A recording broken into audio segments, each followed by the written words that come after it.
in the cooling down of a beautiful Friday evening right here in Penfield, Gordon Town, St. Andrew, Jamaica, West Indies. This is Reasoning from the Tree of Life. I'm your host and your earthly facilitator, Jerome Sage Butler. Being as best I can a medium, a vessel where the Most High, if He so chooses, can imbue truth, an offering, a word, a concept, a thought, a spark, or even just the presence of His Spirit through me, unto all who care to share with us. Blessings and great love to you. My current topic today, at this point, has to do with reincarnation. Reincarnation is such a potent topic, especially in New Age movements. If I'm being somewhat informed, I would suggest that reincarnation truly has its roots in Hinduism and in Buddhism. And as such being the case, it has what many philosophers call an Eastern conceptualization of the soul's journey through life and its ultimate place in nirvana, what we call heaven. Now I know you have scholars and theorists who will not agree that nirvana is heaven. The word nirvana suggests a euphoric state suggesting heavenly. But heaven unto a Christian is not just a state of euphoria. So I do admonish that it can be a shallow terminology and a reference, and maybe it is I that is seeing nirvana shallow because I am not Hindu. But heaven, in this heavenly state, is more than just a psychology. The pervadance of the idea of reincarnations seeping into Western culture, i.e. postmodern or modern cultures, has now squarely put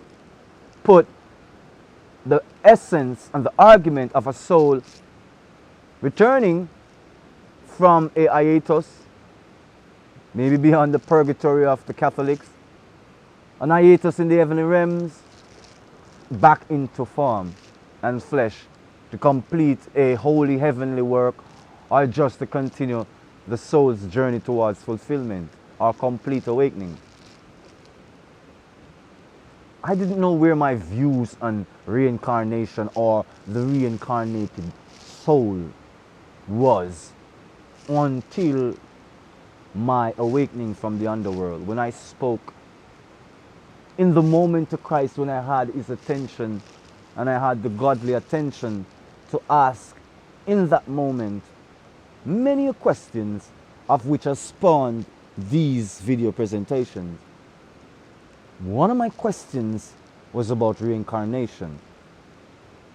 I was surprised the response, but then again, this is God. Why wouldn't I be surprised? Am I the author and finisher of days? Or the author and finisher of ways? This is what the Most High said unto me. He said, Jerome, reincarnation isn't a human, spiritual, or psychological will power that you just decide that you will return because you have reached to a great place in your spiritual awareness.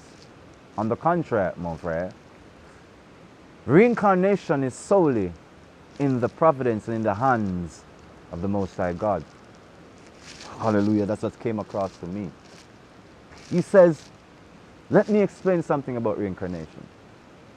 It is not that a soul just dies now and reborns tomorrow, next week, next month, or 5 years from now, or 10 years. There is a choice, blessings beloved. There is a choice that we are making. And that choice that we are making in our lives, right, makes us make...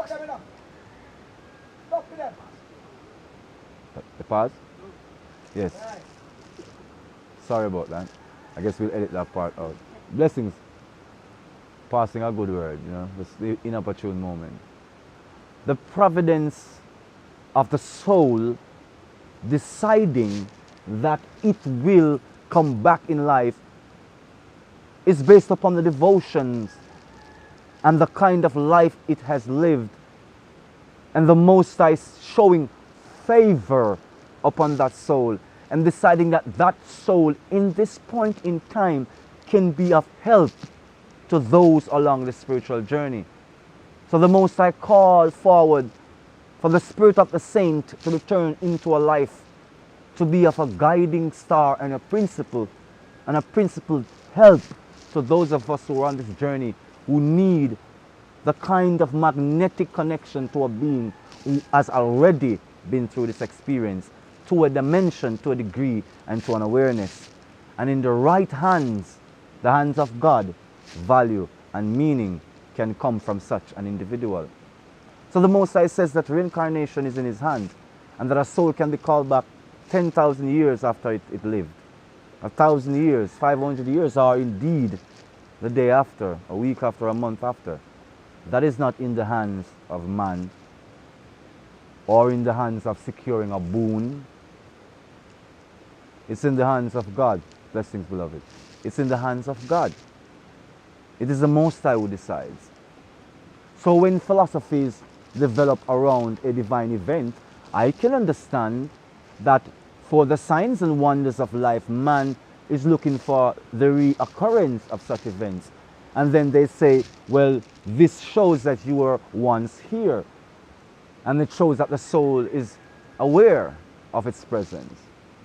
Many a great deceptions there are, and many a hoaxes there are. But wherein there is providence that there is an incarnated soul, it is obvious whose hands are at work.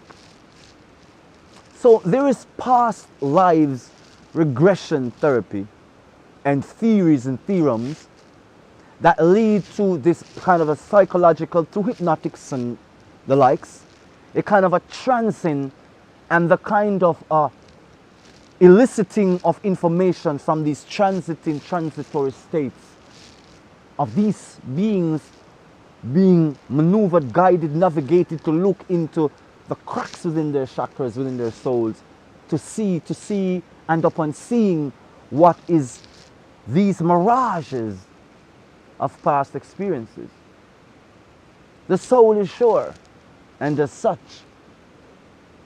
there are true evidence that either one has shared the life stream and the life flow of one of your ancestors, and not that one is truly that incarnate being, because in the advancement of our African intellect and the intellect of indigenous people, the DNA contains a highly spiritual code that is imbued into souls, and only few souls, meaning individual beings, will reactivate these genetic codings and decode them to be able to access their ancestral knowledge, past experiences of their ancestors, coded in the DNA, passed on through progeny in the bloodline, reawoken in the spiritual practice and awareness of their ascendants, descendant generations. So is it that this notion of being able to recount clearly activities and events of the past, is it clearly a sign of the incarnation or the reincarnation of the soul? The Lord has proven to me that incarnation, hallelujah, is real, but it is in His hands. Not in the hands of esoterics who plan vibrational alignments and vibrational configurations to suggest sliding through cracks and tears within the reality, to re-emerge in new forms and formalities, is a new babe, clothed with all the majesty and knowledge of antiquity, giving them power and authority over the simple and innocent. examine these esteemed, deeply ingrained, engendering philosophies of reincarnation. Hallelujah. When my soul was open in the underworld to see some of my past lives, and when I attempted in my present mentality to regain the grandeur of my past, in one of my incarnations, the Most High says, upon the stirrings and the awareness of that which has been in the present, it is not that one should then try to go and bring the past to the present. Blessings, beloved. It is not that one should go and try to bring the past to the present, or rather take the present to the past. The Lord says that we should reconcile that what it is of the past through our awareness we've become privy to. We must reconcile it in the present to know whomever Jerome Sage Butler was in a past incarnation, I am certainly not that person now. That which I am is born in the presence and the experience of the present. Yes, I can draw inspiration from the past lives and the past life experiences, wherein they can engender in me a sense of value in my process of being present, in my process and the events of my life currently. It is not that I should be absorbed into this past experience, or that this past experience should be placated in my present experiences.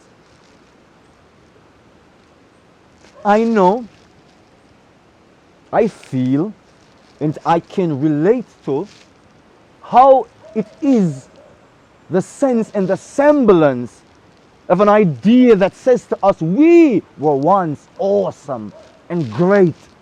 How that then propels us to the knowing, to the notion that yes, we can be great again. But I say to you, rather, make use of the value and the values of the talents you have been given in this current experience. Let those be your propulsion mechanism towards fulfillment. They will find value, they will find place in the lives and in the experience of others because of the presence of your activities and your actions. We don't need to regress into past lives to find value and virtue in present life. Yes, through the spiritual awakening, when we become privy to our past lives or the past life experiences of our ancestors, it can add and put something into the perspectives of what's happening currently. It can be of a value. But it's likened unto a measure. Some great poisons can be great medicine. It's all in the measure. Some great medicines can be poison. It's all in the application, how it's taken. It's all in the measure. Be not so absorbed and caught up in the past and the past experiences that you can't stay present and you cannot be available and availed in the present. And also, there is the future and the future lustings and longings, where you're not satisfied with the present, swayed by the past, and is fancifully moved and fantasizing about a glorious future, a glorified future. a glorified return of a glorified past, missing the beautiful present. This present, it's the presence of God. It's the gift of God. Where attention goes, energy flows. I don't think in the ultimate sense you want to be sending your energy and your attention to a time that no longer is, or to a time that not yet is, or is not yet. It is best to be present, value the ups, the downs, the rises and the pitfalls in the present, because that's how you unwrap, unravel, and appreciate love the present, and love yourself. Be able to express that love to your family, to your associates, to those closest to you. That is how you can show those beautiful associate behaviors that draw us closer together, and repel those disassociate behaviors that push us far away from each other. This is how you can be present and just love and just be loved in the life that you are living. Live the life you love the life you're living. Find the true essence of the life in you, and see how beautiful it will be, and see how awesome it will be to just be satisfied with presence, to just be satisfied with being who you are, with just being satisfied with life. So why would you need then to go somewhere else? Why would you need then to be somebody else? When you're truly at peace with who you are, when you're truly happy with what's possible within you, what's possible out of you, what's possible in the environment around you. Why would you need to look so far ahead of yourself when the present is here with the fertile soil of probability and possibility, certainty and surety?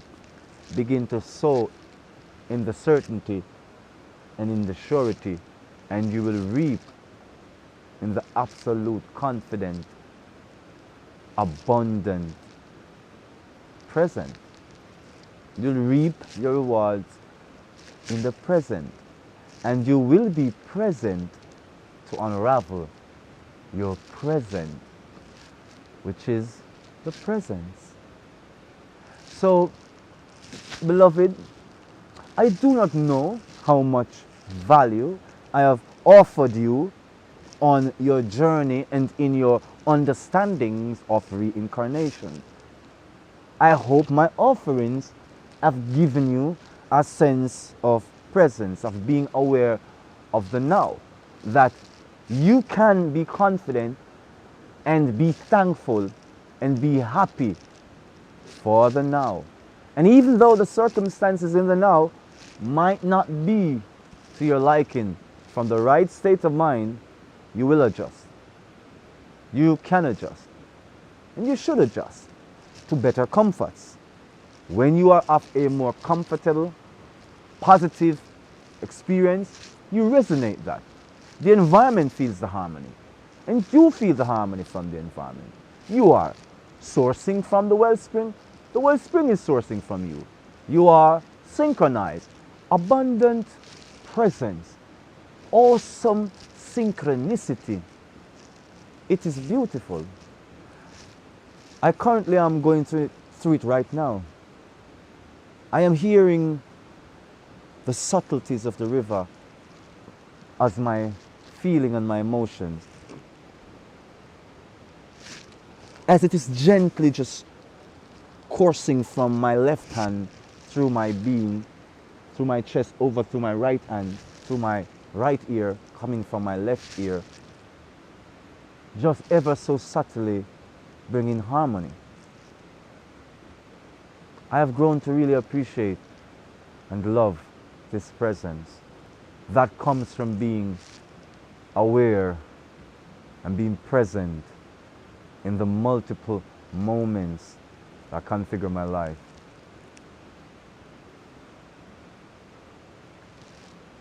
Presence is awesome. It's amazingly beautiful. It's not a detachment, it's a attachment to source and sourcing, a deliberate communion. How much we are missing when we cannot value the present. How much we are missing in our emotional processes when we are not present and can't be able to feel the value from the touch, from the affection, from the kisses, the sexual union between us and our partners, between us and the loving nature that is life. It is so sad when we lose presence, we are unable to feel the value in the pastor's sermon, to see the soul in the experience of the children walking by, in those driving by, in stones falling in the present from the mountains. Just little bits of resistance just giving way and just releasing itself. That's all presence. That's all being present. Value that presence of being, just being thankful that you have it, that we have it, that we are here now present. So in this beautiful, awesome presence of life, may your incarnations be in the Most High God, and the Most High God be in your incarnations, as is the hand that directs all, and is the hand overall, holding all. Thank you very much for being present with me for these few moments along this journey that has brought us here to concordance, to harmony in the present. Present.